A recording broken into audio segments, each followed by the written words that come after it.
अस्सलाम वालेकुम, welcome back to my channel.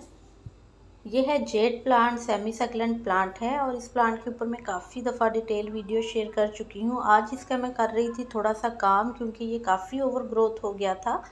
तो सोचा आपके साथ भी मैं शेयर करूँ, जिन लोगों ने अभी तक इसकी प्रूनिंग नहीं की है या टोपियारीज बनाना चाह रहे हैं या कटिंग लगाना चाह रहे हैं, तो वो इस वीडियो को ज़रूर वॉच करें। ये देखें, इसकी इतनी खूबसूरत सी शेप्स बन जाती हैं और आप बहुत इजीली इसकी शेप्स बना लेते हो, क्योंकि इसकी बहुत लचीली सी ब्रांच होती है, इसकी हार्ड वुड नहीं होती है। इसको आप जैसे जैसे जो है वो ग्रो करते जाएंगे, वैसे वैसे ही ये आपके पास इतना ढेर सारे प्लांट्स तैयार हो जाएंगे। ये देखिए कितनी सारी कटिंग्स मेरे पास निकली हैं। बहुत सारी कीरीज आती हैं कि ये इंडोर है, आउटडोर प्लांट है। तो ये आउटडोर प्लांट है, इसको मैक्सिमम 2 से 4 घंटे की धूप चाहिए। इसे ब्राइट लाइट में रखें। और अगर इसकी पत्तियां सूख रही हैं, बहुत मोटी पत्तियां नहीं ग्रो हो रही हैं, तो उसकी बहुत सारी रीज़न्स हो सकती हैं। या तो आपने उसको धूप में नहीं रखा, उस आपके पौधे को धूप नहीं मिल रही, और दूसरा आप उसकी जब पानी की बहुत सारी कमी कर देते हैं तो पौधा जो है वो अपनी पत्तियों में से पानी लेना शुरू कर देता है, क्योंकि इसकी पत्तियों में जल भरा हुआ होता है। तो इस तरह से वो फिर अपनी पत्तियों में से जब लेना शुरू करता है तो उसकी पत्तियां सिकुड़ना शुरू हो जाती हैं या फिर पीली होकर गिरना शुरू हो जाती हैं। तो उसकी यही रीज़न्स होते हैं कि आपने या तो पानी बहुत ज़्यादा दिया है प्लांट को, जिसकी वजह से पत्तियां पीली हो रही हैं, या बहुत कम पानी दिया है जिसकी वजह से उसकी पत्तियां सिकुड़ रही हैं। इस पौधे को पानी जो है वो बहुत मुनासिब सी रेंज में चाहिए होता है, यानी कि इसकी मिट्टी जो है वो थोड़ी सी नमी वाली होनी चाहिए, ड्राई नहीं रहनी चाहिए हर वक्त। तो मेरे पास देखिए ये सारे ही बहुत बुशी से प्लांट, कटिंग से तैयार हुए हुए प्लांट्स हैं।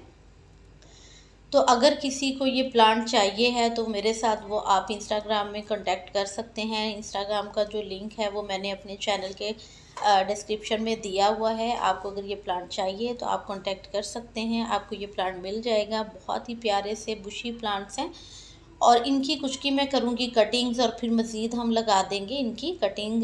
जितनी भी होंगी, प्रूनिंग करने से हमारे पास बहुत ढेर सारी कटिंग निकलती हैं। ये सारी जितनी भी ब्रांचेस निकलेंगी मेरे पास, इन सबको हम कटिंग लगा देंगे, जिससे क्या होगा कि हमारे पास इतने ढेर सारे पौधे तैयार हो जाएंगे। जैसे जैसे गर्मी जो है वो बढ़ रही है, मौसम चेंज हो रहा है, बहुत हीट हो रही है, ये शेड में पड़ा है रूफ टॉप पे, तो बहुत अच्छे से ग्रो हो रहा है। तो हमें इसकी शेप को भी मेंटेन रखना है, उसके लिए इसकी आप प्रूनिंग करते रहें, ताकि ये जो एक्स्ट्रा ग्रोथ है इसकी उसकी हम कटिंग्स लगा सकें और पौधा भी एक शेप में आ जाएगा, तो देखने में खूबसूरत लगेगा।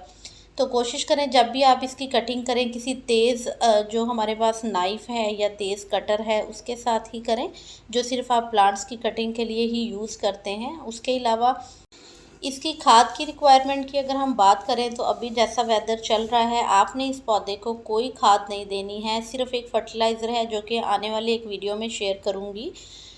उसमें डिटेल से बताऊंगी कि आप इसको अभी इस मौसम में, जबकि बहुत गर्मी है, तो कौन सा फर्टिलाइज़र आप दे सकते हैं। अभी आप इसको जो है वो बहुत हैवी किसी किस्म का जो फर्टिलाइज़र है वो नहीं देंगे, क्योंकि आपका प्लांट जो है वो फिर सड़ जाएगा या ख़राब हो जाएगा। तो बगैर सोचे समझे, हम मौसम को समझे बगैर कोई भी खाद नहीं डालेंगे। तो इंशाल्लाह इस वीडियो के बाद नेक्स्ट जो वीडियो है वो इसके फर्टिलाइज़र का ही शेयर करूँगी। तो अगर आप मेरे चैनल पे पहली बार आ रहे हैं तो आप चैनल को सब्सक्राइब कर लीजिए बेल के साथ, ताकि आपको इसी तरह जो वीडियोस हैं उनके नोटिफिकेशन मिल सकें। तो यहाँ देखिए एक छोटी सी शेप में आ गया है ये प्लांट, बहुत खूबसूरत सी तो प्यारी है। और जैसे जैसे ये ग्रो हो रहा है वैसे वैसे इसकी शेप जो है वो मेंटेन करना थोड़ा मुश्किल हो जाता है, क्योंकि एकदम से ये काफ़ी ज़्यादा बुशी हो जाता है। तो काफ़ी हद तक इसकी जो शेप है वो हमने वापस वैसी ही कर दी है जैसे ये हमने तैयार किया था। ये मैंने खुद से ही तैयार किए हुए सारे टोपियारीज़ हैं, और इनको बहुत इजीली हम इनकी शेप्स को इस तरह से बना सकते हैं। तो बहुत ढेर सारे हैं मेरे पास, अभी सिर्फ 3 की मैंने प्रूनिंग आपके साथ शेयर की है, क्योंकि इतनी कटिंग्स निकली हैं कि आज के टाइम में सिर्फ मैं यही लगा पाऊँगी। तो फिर जब इंशाल्लाह बाकी की प्रूनिंग करूँगी तो उनकी कटिंग्स भी मैं लगाऊँगी। तो अभी मेरे पास 2 से 3 ही पॉट खाली हैं जिनमें मैं कटिंग्स लगा दूँगी इनकी, क्योंकि बहुत ढेर सारी कटिंग्स निकली हैं। और शेप्स आप देखें, जैसे जैसे आप इसको इस तरह से ग्रो करेंगे तो उनका क्या है कि स्टेम भी मोटा होगा। बहुत सारे लोग पूछते हैं कि इनके स्टेम को हम कैसे मोटा करें। तो इसके स्टेम को जो मोटा करना है वो यही है कि आप इसको बहुत बड़ा पॉट नहीं दें। जितना बड़ा पॉट देंगे इसका स्टेम मोटा नहीं होगा, इसकी रूट्स ज़्यादा फैलेंगी। आपने कोशिश करनी है कि इसको जो है वो छोटा पॉट देना है। कोशिश करें 8 इंच से बड़ा पॉट नहीं दें। मेरा ये 8 इंच के पॉट में लगा हुआ है क्योंकि ये मदर प्लांट है, इसी से कटिंग्स लेके मैंने ग्रो करी हैं, जब भी की हैं। और इसकी स्टेम देखें आप कितनी पुरानी और मोटी हो चुकी है, ये भी और भी मोटी होगी और एक बोनसाई की लुक ले लेगी।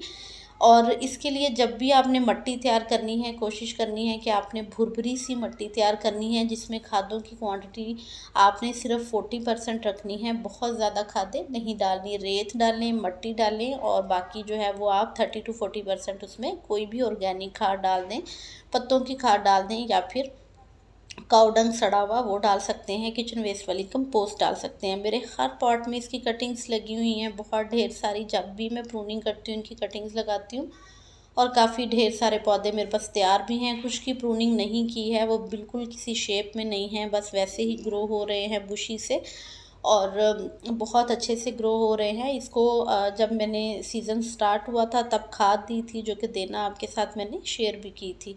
तो अभी हम इसकी कटिंग्स लगा लेंगे। कटिंग के लिए भी कोई ख़ास मीडिया की ज़रूरत नहीं है, सिंपल आपने गार्डन सॉइल में इसकी कटिंग्स लगा देनी है। उनमें पानी का आपने ध्यान रखना है कि उनको पानी प्रॉपर मिले।